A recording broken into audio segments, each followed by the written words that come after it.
This is David Hunt with the Georgia Education and Training Services Unit. Today we'll talk a little bit about case registration and screening. Each person who applies for eligibility benefits in Georgia is assigned a unique 9-digit identification number called the client ID. We do not want to create duplicate client IDs for a person. Creating duplicate client IDs can negatively impact the delivery of services on behalf of DFACS and the Office of Child Support Services. Therefore, it is extremely important to identify the unique client ID of an applicant when they have a case already listed in our case history. In this session, we'll examine correct screening procedures and determine correct client ID selection for various situations. We'll also look at the deletion of household members in the registration process.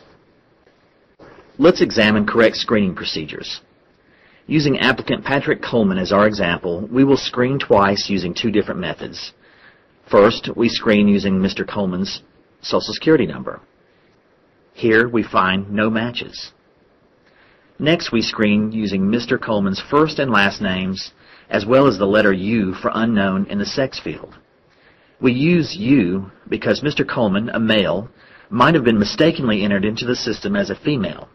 Using the letter U will reveal all matches to Patrick Coleman regardless of the sex code. Again, there are no matches. Mr. Coleman has no older client ID, therefore it is safe to create a new client ID for him. Usually, though, screening results in matches. Let's look at some examples.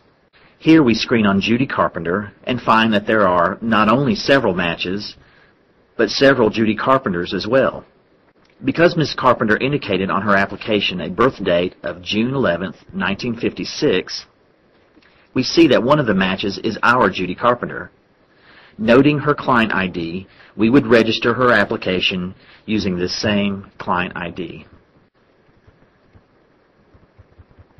Other times, we discover that we have a match for our applicant and an older case in the case history.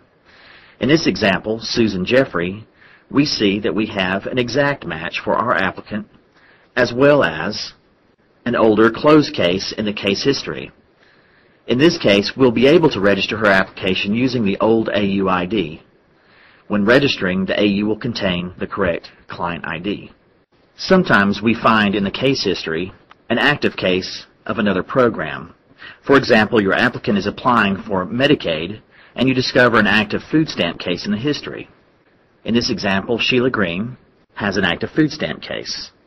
In this situation, you would simply add a program from the AMIN. There will be occasions when you will discover multiple client IDs that have already been created. In this case, select the correct client ID, usually one with an active case attached, and refer to the instructions for requesting a client ID correction in order to correct or merge the client IDs into one. Lastly, we'll look at the deletion of household members at registration. Success has not always allowed us to accomplish this. Therefore, many staff may not know that this is possible.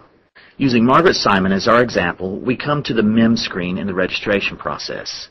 Because Margaret is in the home, we'll simply press Enter at her MEM screen. However, at the next screen for Sharon Simon, we will delete Sharon as she is reported as no longer in the home.